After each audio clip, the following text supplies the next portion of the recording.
Alright, welcome back again, Senator Trillanes. Medyo jet lag pa ako, but ang dami nangyari sa Pilipinas. First of all, Senator, bago natin pag-usapan itong kakakaso lang kay Sara Duterte sa Ombudsman, if I'm not mistaken, and then itong mga expose from within the inner circle among others, ano po yung lay of the land ngayon? Safe pa ba si BBM from coup, from destabilization? Ano bang kalagayan ng Desperate Destabilization Supporters, DDS? Ano bang kalagayan nila? Ang assessment ko is, I believe the President has weathered the worst. Okay? Kasi nung una, unknown siya eh. Unknowns. Ano? Hindi mo alam kung ano yung mga hidden na puwersa dyan. Meron bang withdraw ng support? Meron bang rogue elements? So, kahit na ang assessment sa military at that time, generally, the morale is high, the AFP leadership is intact, but yung ugong ando doon eh. Tapos the retirees were very active in trying to poach yung mga active officers. So, you can never rule out a lone wolf or anything. But, nung lumipas, tapos yung isa pa yung INC rally kasi talagang in the lead up to that ine-expect ng mga DDS people na mauupo na si Sara that they will paralyze Metro Manila. Yeah. So nobody doubted the capacity of the INC to mobilize people. In fairness. But it didn't turn out the way the DDS hoped it would turn out. Meaning, dalawang rally, EDSA, Luneta, ganon. And in short, lumagpas yun na walang nag-withdraw ng support, hindi na paralyze yung Metro Manila, and umuwi peacefully. So, yung November 30 naman, iba naman ang flavor nun, no? Iba ang panawagan, and so, generally peaceful. So, yun na yun ngayon. What happened there? Bakit kaya parang may disconnect yung sinasabi ng mga DDS na nakisama sa INC at ang sinasabi ng INC? Was there miscommunication among them or nag-mis-expect yung Duterte camp na INC is on the same board as them in terms of political agenda? Probably nung una, they were on the same page. But merong interventions eh.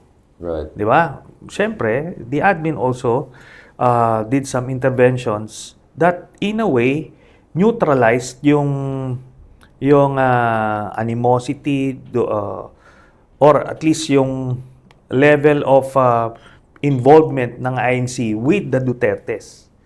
So medyo gumitna na after ng mga interventions.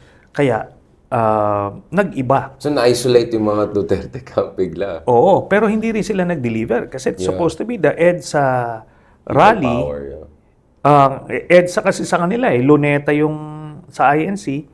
On the EDSA side, they didn't deliver yung numbers na siguro iniisip nila, ando doon naman yung INC, let's just pocket the money. Everybody had the same idea, kaya nobody produced the numbers na hinahope nila. So ngayon, wala nangyaring political impasse.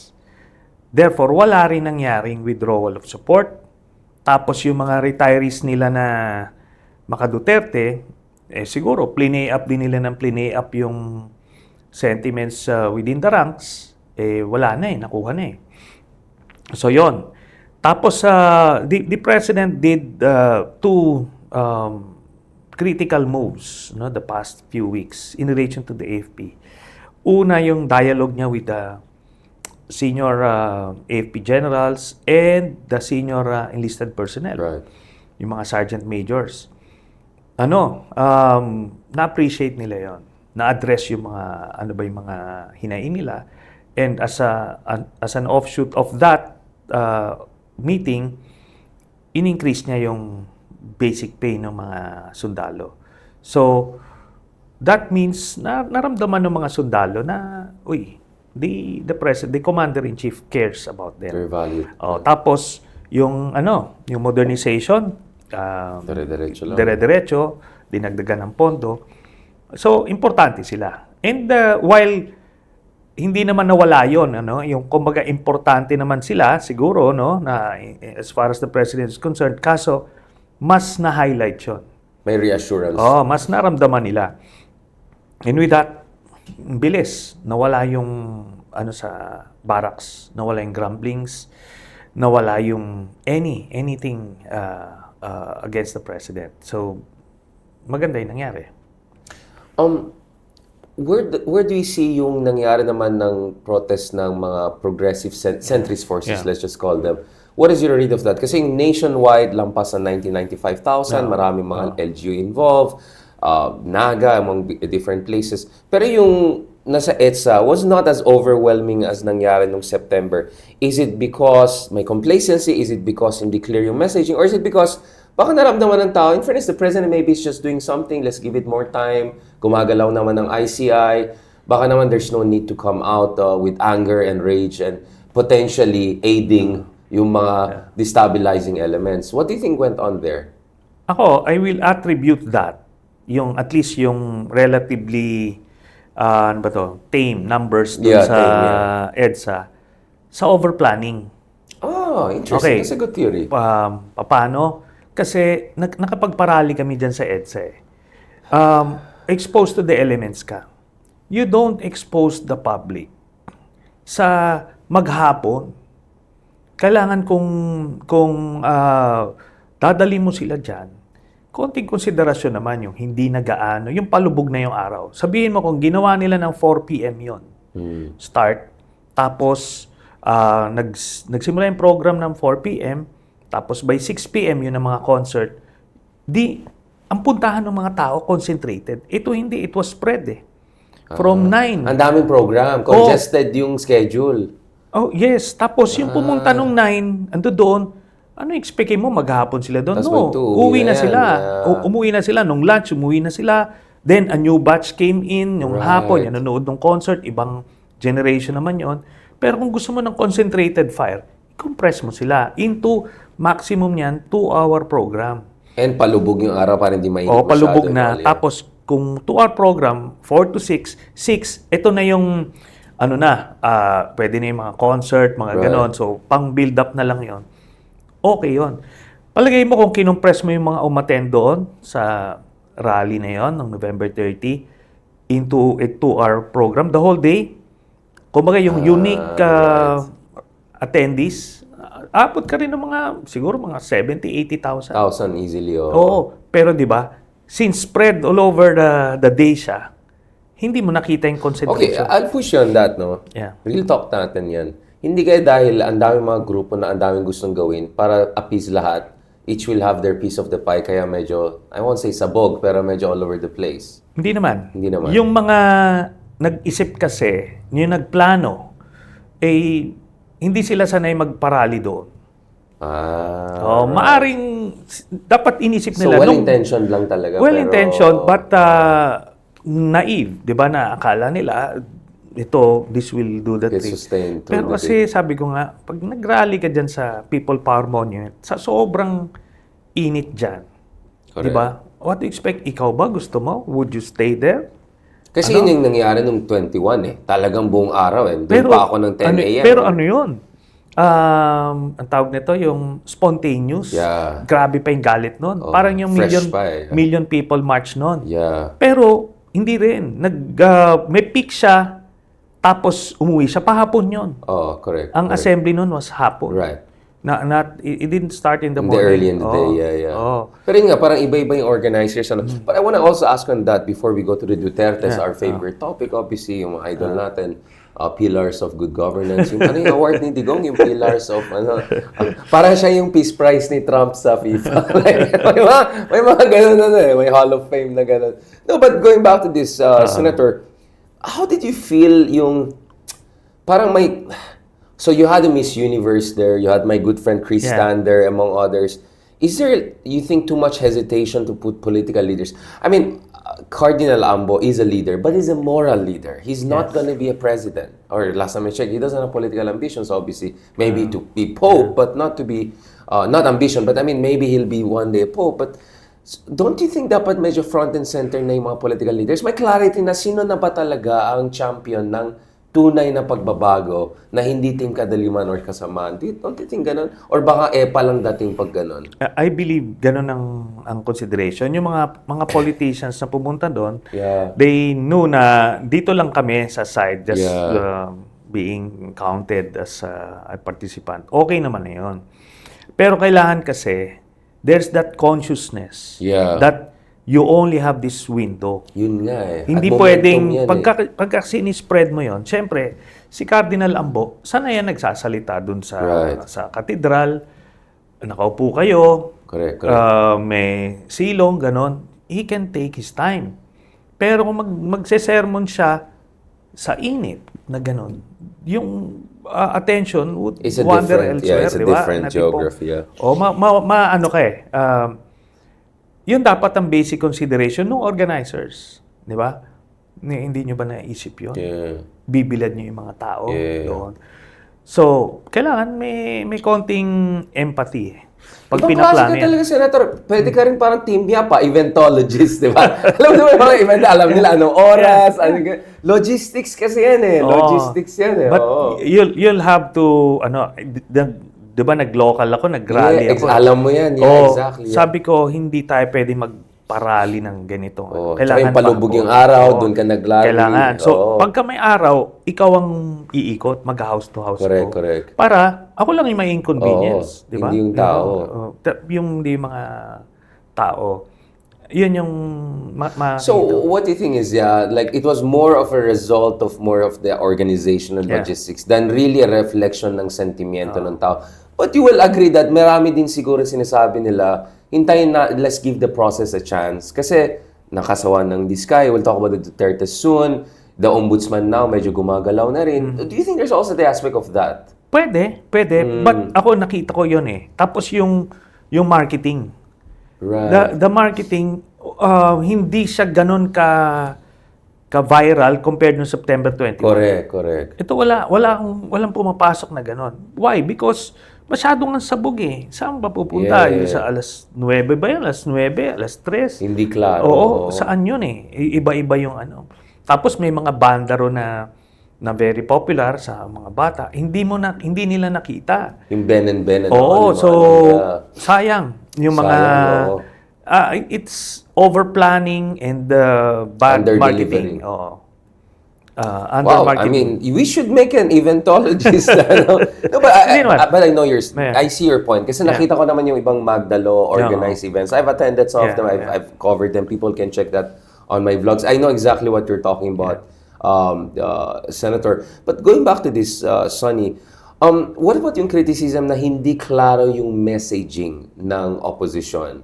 Na ano ba talagang gusto nyo? Ayaw ninyang resign, ayaw din yung ginagawa ng ICI, gusto niyo yung rule of law, pero hindi rin kayo happy. Like, do you think there's a little bit of a confusion there? Or it's actually a justified caution given may mga hyenas na vultures na nakapaligid doon?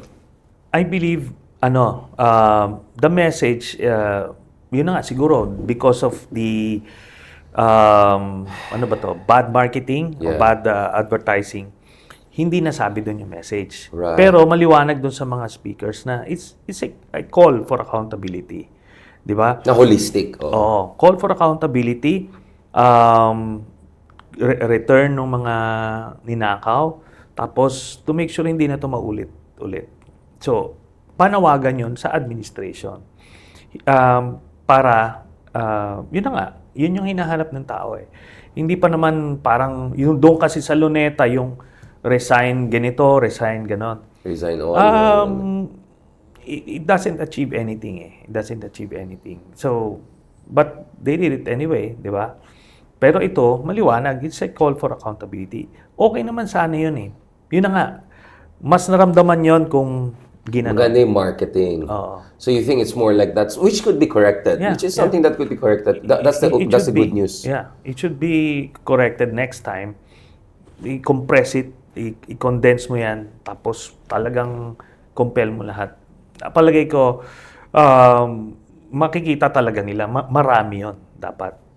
Doon kasi sa Iglesia Rally, yung kasi, organized yun mobilized yun. Correct. Very well organized. Talagang, they will stay there kasi yun yung discipline nung kanilang Magaling talaga brethren. ang ANC, no? In fairness, they're very well organized. Right. Tsaka disiplinado yung mga tao Correct. In nila fairness. na hindi yung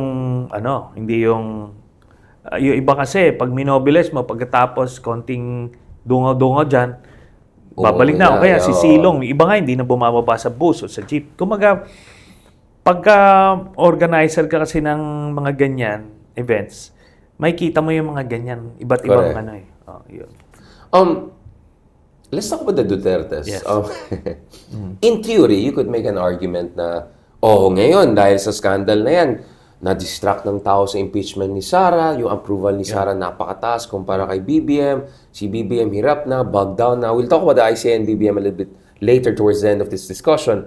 But, following some of our common friends like Ronald Diamas, following my own analysis, hindi rin safe ang mga Dutertes, no? I mean, Bato, as of this speaking, is MIA, right? Like, he's really, medyo, as you said on my podcast too, it's a matter of time, di ba? And here we are. Okay. Ito yung mga Dutertes. Unang-una, sila yung nag-ano nun. Di ba? While the President Marcos initiated the message, di ba? Yung kaya naman kayo. Then, sila na nag-push. They were able to get to some of the witnesses. Tapos, sila nagpainit. Weaponizing. Ngayon, the administration got so busy doing damage control, sila na ngayon yung fanning the flames. Parang they tried to project themselves as the polar opposites of the corrupt establishment. Contractors, ganyan. Yun. Pero hindi rin nagwash kasi si Sara had her own problems, di ba? She has her own problems. And in fact, finalan nga kanina ng plunder. Civil society groups, civil society groups. In a way, to remind everyone na ito mabigat ang mga kasalanan nito, di ba? When she was mayor, when she was DepEd secretary, when she was VP, hindi to marunong yung sinasabing fiscal discipline o kaya na to spend yung pera wisely kung saan dapat. Hindi, talagang sa kanya, ang tingin niya sa pondo niya is personal funds. How she dispensed it. Basta ibibigay sa kanya yung cash, then they do what they need to do. And ito na nga, hopefully, this plunder case kay Sara sa ombudsman will trigger another request sa AMLAC ng mga bank records. Kasi this is the first time, in a long while na mayroon tayong bagong ombudsman na hindi nila tao. Correct. So, meron actually may ginagawa, hindi siya figurine. Yeah. Kasi yung isa parang figurine lang, walang ginawa Ito kasi, ang AMLAC and Ombudsman, meron yan silang MOA na pwedeng silang kumuha ng list ng flag transactions from AMLAC for intel purposes, then eventually for reports, di ba? Will they detect it if ever ginalaw yung pera from the accounts? It will still yung long-term record. Lalabas pa rin yun. Lalabas kasi pa rin yan, no? Nasa system na I think from 2006 yan hanggang present. So 20 years almost. Makikita mo. So doon, sabi ko nga, ano yung makikita natin doon? Yung dividends na nakukuha nila from that drug lord, na partner ni Michael Yang, sa kanilang pamilya to magkakapatid, Hanilet, pati nga si Kitty ando doon kasama sila. Pati si talagang multi-generation. lahat, binibigyan ng dividendo ng drug lord every 6 months. So that's one. Pangalawa, yung series of withdrawals nila in the lead up to the 2016 elections. Ang total noon, puro withdrawals mga 600 plus million. So kung nag-withdraw ka ng 600 plus million sa account mo, therefore, you can conclude na hindi bababa ng 600 million yung pera mo doon sa account mo. Di ba? Kasi withdraw ng withdraw, wala namang pumasok eh. So that's another one. Then, there are information coming in that yung billions of na nakaw nila, inilabas nila. So, lalabas din yon. Na nilabas nila. Oo, nalalabas So, din walang takas niyan, walang Oo, palusot kasi niyan. kagaya ng mga dividendo nila sa drug lord, managers check ito eh. Correct. In their name. So, may footprint talaga yan. May footprint. Oo, Wala talagang... mahirap, oo. Oo. Ngayon lalabas yan. Yun yung iniiwasan nila. Kaya, hopefully, yan na ngayon yung makikita ng mga kababayan natin by early next year. Na yung katotohanan. I mean, where does that leave Digong? Since last time we talked, we predicted na malabo na talaga makaalis si Digong, no? So, what is your expectation with Digong situation? Yun na yan, that's it. Because we just had the ruling the other day, 20 years dun sa isa pang ICC criminal na binigyan na. So this ICC is not messing around. Oo. And kung titignan mo yung evidence nung yung kinonvict na yon, talagang barya compared to... Exactly, that's what I'm saying. Oo. Ito, ano siya eh. Talagang it was a policy publicly pronounced policy and executed. Anyway, di ba, natuldo ka ng interim release, yung jurisdiction, natuldo ka na rin yan. Ngayon, yung fitness to undergo trial. Ito kasi, regardless of that decision, he remains detained. Hindi sabihin na, kunyari, may cognitive decline, therefore, Pauwiin na yan. pauwiin. No. You will remain in You'll stay detention because you will be periodically assessed. Right. Di ba? Pero even that, I doubt that. I'm most likely, made-deny din yan. So, i-declare nila na fit to undergo trial si Digong. Tapos, by early next year, yung confirmation of charges hearing tutuloy na. So, yun ang ano niya. And ito this may be a quick conviction. Baka before 2028 or thereabouts, makonvict na to. It will not be the usual 3 to 7 years, no? Oo, kasi ito, open and shut case ito eh. So, pag nangyari yan, yun na yun. That's it. Diba? And what about Bato? Is it true that there's the warrant of arrest already? I mean, what do we know so far? Kasi conflicting messages we're getting from the government. Okay. To the degree you can share. Okay, ganun na. Let's just say na I'm not in a position to confirm or deny anything. Okay. Yun na yun. Ito na lang ang goni ni Bato. Sige.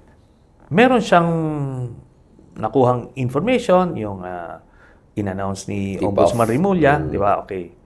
Why would he do that? Why would Ramulya even say that? Like, Well, he has his reasons. He has his reasons. Okay, ando doon yun. Pero on the other hand, sabi ng mga government agencies and the Solicitor General, sabi niya wala namang warrant. Kasi di ba nag-file siya ng TRO? Sabi nung Solgen, premature yung TRO mo kasi wala pa namang warrant. So ano gagawin niya? Di ba to? Pag pumasok siya, pag lumabas siya, di ba, masusubukan kung ano ba? Sino bang nagsasabi dito? Di ba? Ngayon, kung hindi siya pumasok, kung hindi siya pumasok, may magpa-file lang ethics case sa Senado kasi hindi ka pumapasok na wala ka namang warrant. correct. Di ba? Anong ginawa mo? Para saan Pero yung... sinisweldo pa rin siya, di ba? Oh, yes. To be fair kasi, ano pa naman, early days pa naman eh. Pero, kunyari mga 6 months down the road, teka muna, kuha ka na yan. Di ba? You're just being lazy. Kasi wala pa namang warrant, di ka pumapasok. O di, doon na ngayon, itetest. Ano ba to? Baka depressed din siya, parang tatay din ka may testing. So, pagka pina-expel siya, Right. he will not be able to serve out the remainder of his term. By 2028, we can now get a new senator. Yung vacant. Oo, Yung vacant. oo, 13, So, 13 na. 13 Oh, na. wow. O, kasi kailangan siyempre ng tao, kailangan ng representation. Hindi naman siya namatay, hindi naman siya nagkasakit. Hindi, Talaga lagay kailan niya ng pumasok. Lagay nung karton, yung parang kay Digaw. Hindi ka lang gano'n yung...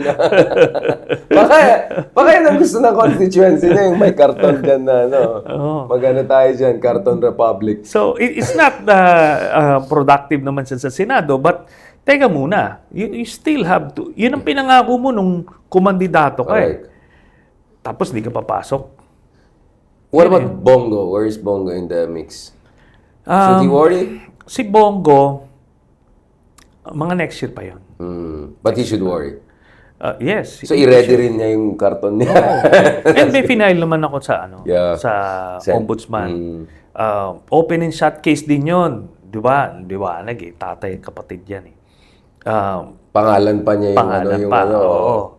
7 billion yan. 200 contracts yan. Grabe. Hindi mo sasabihin na, hindi, ano lang yun, tsamba. Hindi, 200 contracts. buhay, no? The most, yan the most number of contracts, even higher than Duterte. nakuha ni Diskaya.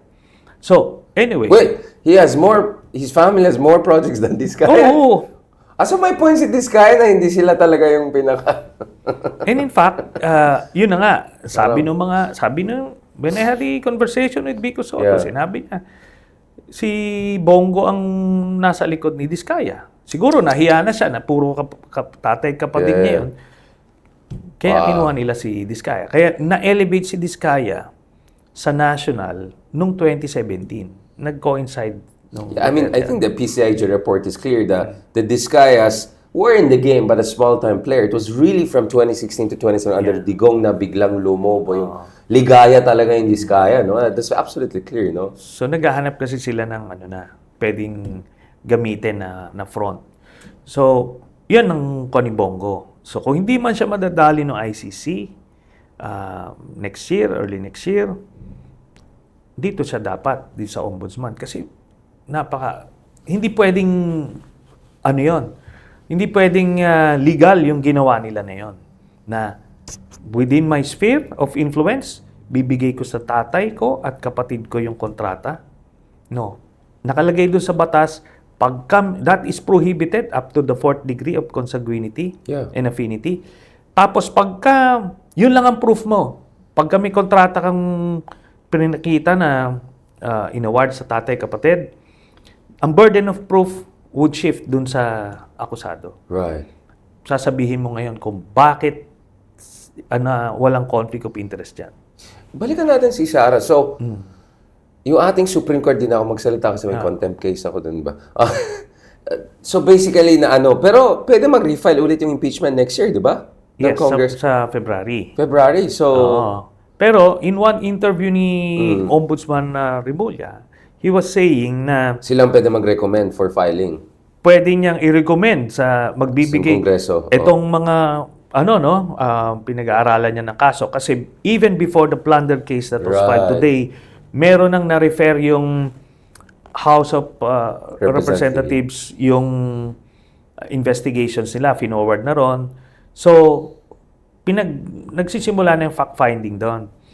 At the end of that, pag nakita niyang may probable cause, he will recommend to the HOR and sa Senate, sa HOR, impeachable ito. So they can initiate. Or sa Senate, pwede mong i-unarchive I-uncarve. And what is your read of your former institution, Senate? Do you think the current composition is stable enough to oversee a potential unarchiving of impeachment next year? I don't see that. I don't see that without any strong political pressure. Pero ito yan. This is where the new Supreme Court rules would come into play. Kasi sinabi nila na pagka-final mo yung impeachment, medyo tightened siya yeah. no, but ito yung mas maganda. It would work against the Dutertes. Why? Kasi sinabi doon, pag final mo, i-hear mo sa House. So the real impeachment could start actually as early Sa as House. then, yeah. At without the intervention of the Duterte senators. So parang quadcom yan. You'd be able to expose Sara sa impeachment process at the House committee pa lang. pwede ka makakuha ng additional evidence doon pa lang sa House. So more scrutiny kaagad. Kaagad. Boom. Doon De pa facto lang. trial. Yeah. Tsaka, walang magugulo like mga Cayetanos, Marcoletas of the world. Walang Yung mga nag-aabogado para kay walang Sara. ganon. oo. Kasi ito, parang quadcom yung dating. Di ba? So, Baka yung Mark Oleta Jr., meron pang isa pang Mark. Sila Barzaga. Ay, suspended pala siya, no? Hanggang kailan. Baka hindi niya maabutan. Yeah. Having said that, is the Congress stable enough itself? With the president pushing for anti-dynasty bill, the reshuffling, the whole Martin Romualdez episode, do you think the Congress is coherent enough to oversee this the way it used to do? Or how to make sure na the Congress is on an even kill? It Kumbaga. remains to be seen. Ano? It Yun nga remains eh. to be seen. But, depende to kay President Marcos. If he's really going for the jugular, he can really... Should he go for the jugular, you think, at this point in time? I think there's no choice at this point. Di ba? Exactly. Pagka naging presidente to si Sara, what do you think? Will she spare the Marcoses? No. Matinga tayo eh. Oo, di ba? May listahan na siya eh. May listahan na siya. Yeah. So, yun. Wala na siyang choice at this point. Kaya nga sabi ko, if he really believes na he needs to go for the jugular, kahit ibalik niya si Speaker Romualdez at the helm. Di ba? Yun na yun eh. Kasi that's the only way mo at this point in time. Kasi nag-hesitate yung mga congressman. Teka muna, ano ba to? Di ba? But the evidence on Romualdez was not strong if it's from Zaldico and all, right? I mean, yeah. I don't think that's going to go far, right? In terms of, I mean, I had Justice Scorpio on this show also saying mukhang mahina yung circumstantial, yung accusation kay Martin Romualdez at this point in time. Yun din naman yung sinabi ni Ombudsman Rimulya sa interview niya na wala sa documents, walang direct na testimony. But yun na nga, if he clears it the next few months, there's no reason for him to be put in the freezer still, di ba? So it could come back.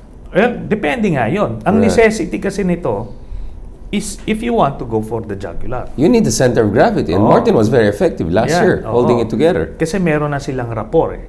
Exactly. Unlike itong si Speaker D, bago siya sa national hindi speed. solid yung... Iiba dyan eh. Kasi kailangan per yung person-to-person relationship mo. Correct. Yan. Tapos meron ka mga lieutenants to Correct. do the whipping eh, di ba? So, yun. That's a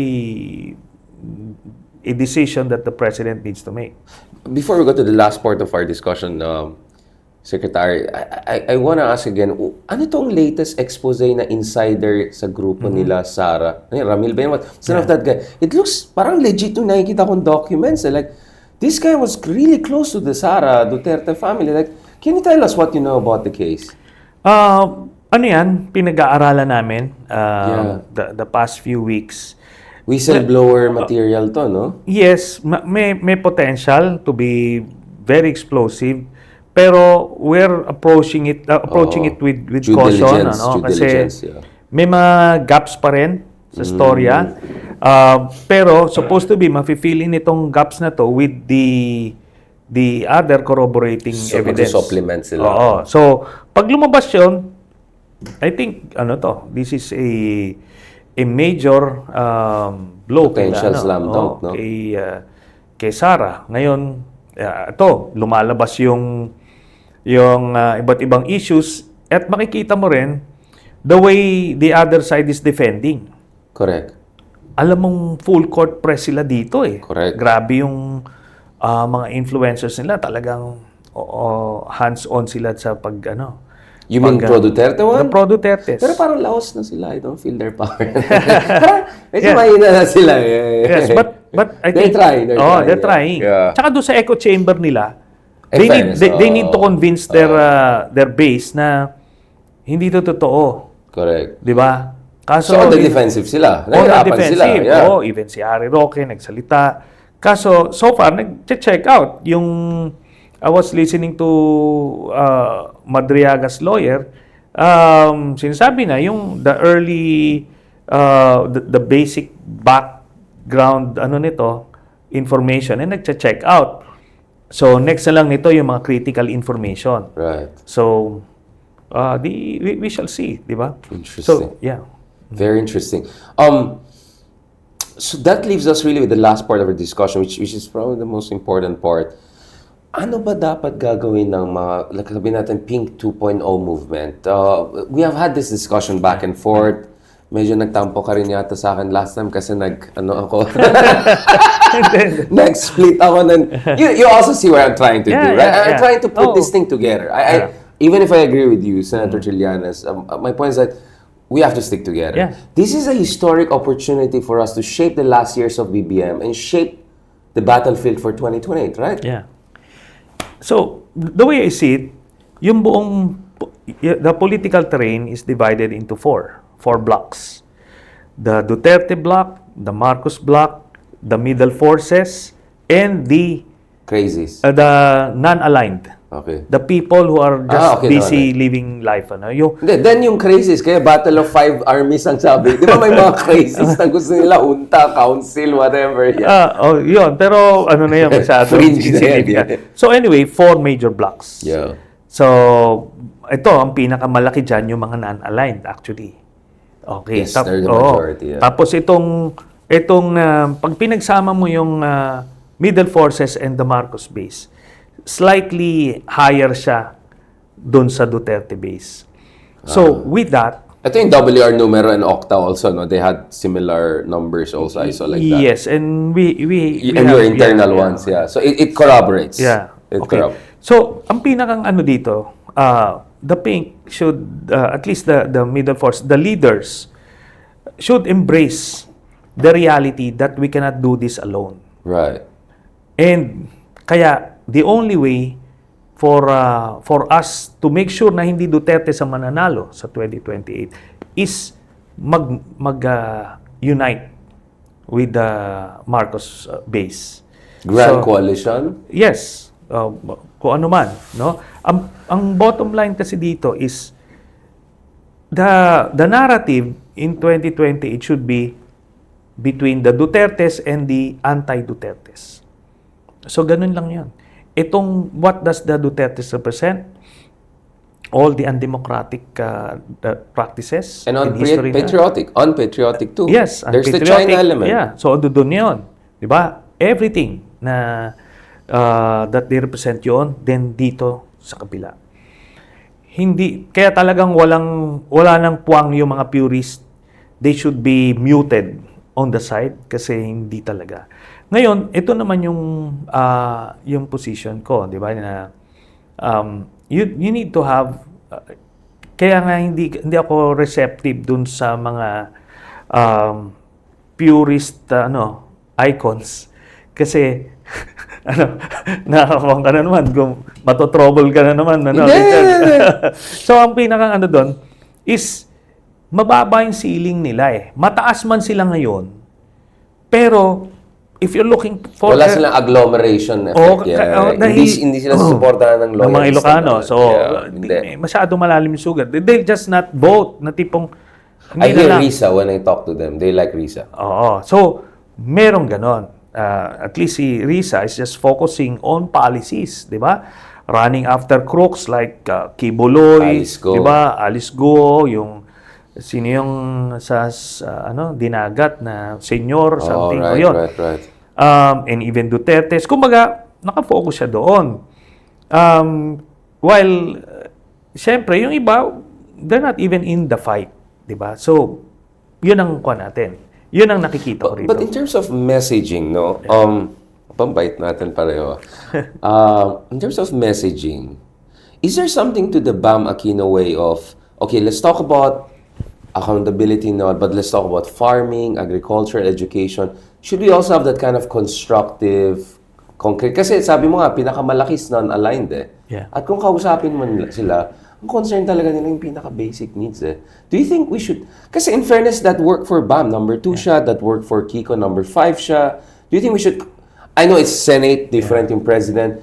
But I do believe may point din sila BAM na baka we also want to avoid the too pa-woke or too sanctimonious messaging. I agree, but ito yan. Do you think hindi sasabihin niya nung kabilang side?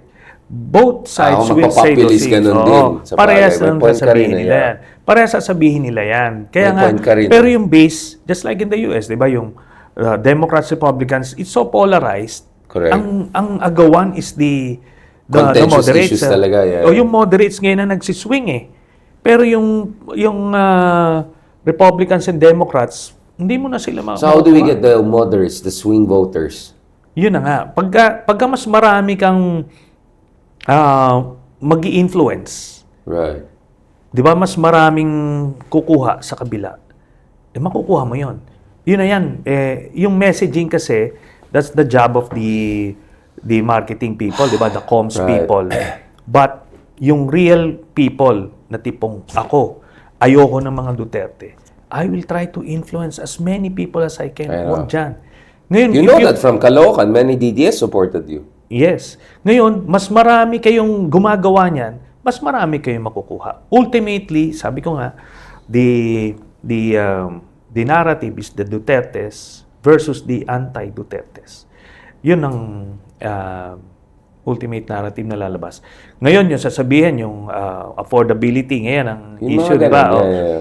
Sasabihin nyo yun. You will need to say the right words. But they'll also say that, Yeah, oo. mag-ano rin sila sa kabila. Just like what happened noong 2022, 'di ba? Ang messaging ni President Marcos is unity. 'Di ba? Yeah. Ano bang message ni Lenny Robredo? 'Di ba? Good governance. Right. Pero ano yung linya? The battle lines were drawn between I see your point. So ganun. Ang point ko is, everyone is gonna dump populists anyway. It's talaga dun sa prinsipyo at saka yung nationalism, dun tayo magkakaroon ng clarity at saka juxtaposition. Super last ito. But in terms of underground warfare, ayoko naman makancel ka. Pero as you know, na persona non grata ako in 7 cities in Mindanao, right? For my Human Development Index comment. How do we reach out to our brothers and sisters in Mindanao?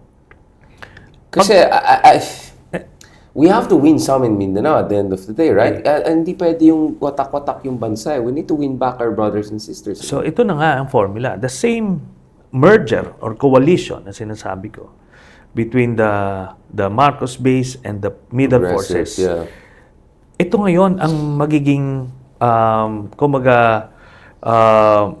ang contribution, ang taya nung Marcos base. Right. Kasi nasa kanila yung machinery. Mga LGUs, very influential yan. So, yun ang makukuha mo. Maybe not, not as yung grassroots, yung base, maaaring hindi. Pero yung mga LGUs, pagka tumaya yan, sa kabila, very influential yan. Yun nga ang naging blunder nito ni Toby Chanco because by his own admission, he did not campaign anymore sa Wait. Mindanao. Toby Chanco, why is everyone interviewing him? Last time I checked, he oversaw one of the most failed midterms election campaign. How is he suddenly now the man of exposing and man of accountability? Bakit yung media hindi nagda-double check? Etong tao ay kapalpakan lang ang na-oversee niya. And kamusta yung kanyang constituency in terms of public service and all of that? Yun na nga. He has his own flood control projects. Tapos, hindi naman nangangampanya yan eh. Kasi ang mga Chancos well-established sa Yeah. So, he doesn't have a clue about running a national campaign and true enough, he failed miserably dahil hindi siya nangampanya. Pero, yung mga LGUs, pag na-win over mo yan sila, tumaya yan sila, they can bring their own loyal constituencies. Maaring sabihin mo ng majority pa rin, but you can chip away a big deal sa Kurot-kurot Oo. put together. And after nun, with a new president, everybody would give that new president a chance. Babawas yung yung animosity, yung polarization, mababawasan kasi it's time to move on. Ngayon, that's now the time to pour some attention sa Mindanao kung ano ba talaga yung real problems nila na sinasabi nila na sinob ni Digong. sino, karamihan ng mga poor provinces, nasa Mindanao pa rin, di ba? Tapos, yung binigyan niya ng mga project, yung Davao, na kanino napunta doon sa mga anak niya. Mga warlords, mga dynasties, exactly. Yeah. So, kumbaga, it's a myth eh. They created that myth. So, Yeah.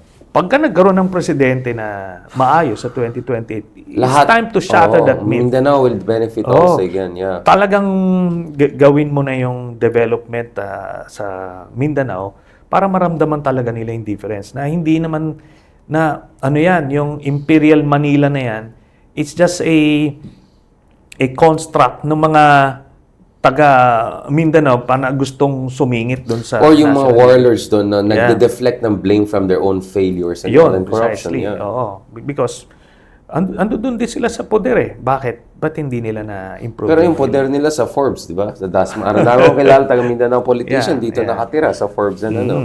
Mas imperial pa sila sa ating dalawa ng taga QC lang, di ba? Oo nga eh. Medyo mabait talaga tayo this time. Maybe it's the year-ender. Are you feeling more optimistic about next year, Secretary? Because 2025 was really a crazy year. I think it was the crazier political year. Especially last November, mabigat talaga I yun. was so crazy, right? Yeah. But I think, sabi ko nga, we've gotten over the hump. But 2026, war of attrition yan. Yeah. Yeah. So, So, kumbaga, temporary ceasefire lang, parang ganun. On that note. let's enjoy Christmas muna. Let's enjoy Christmas. On that note, thank you very much. To be honest, Senator, I want to have you also in my other dark studio. Hopefully, kung pwede ka pa later this month. Let's make that work. But thank you so much for welcoming us here into your bunker, to your headquarters. I always appreciate being here. Mabuhay ka, Senator, Secretary Gagan, but you never know, maybe next year. Senator Trillanes, mabuhay ka for your support and power. Alam mo, every time I say napapunta ako dyan, ay, si Senator Trillanes bang interview mo? Ang dami natutuwa sa'yo. Interestingly, hindi lang Pinks, but yung mga loyalista, mga neutral, tuwan-tuwa sila sa'yo. Mukhang gusto ng tao matapang yan, no? Yung real na matapang. Nakita na nila yung budol, no? Napagod na rin siguro ng tao sa budol. So, namumulat din ng tao. So, thank you so much, Senator, maybe Secretary next year for this fantastic discussion. God bless po and talk to you soon. Again, don't forget to catch us again here on Deep Dive, yung mga episodes natin. Marami tayong mga year-enders. We're gonna have Justice Carpio, Ronald Diamas soon, and also we have big events sa Manila House, including medyo konyo-konyo vibes natin with sila Leloy and a couple of other leading economies. Pag-usapan din naman natin dyan yung Philippine economy. That's a very, very important issue. So there again, with Senator Trillanes. Fantastic episode. Salamat. God bless.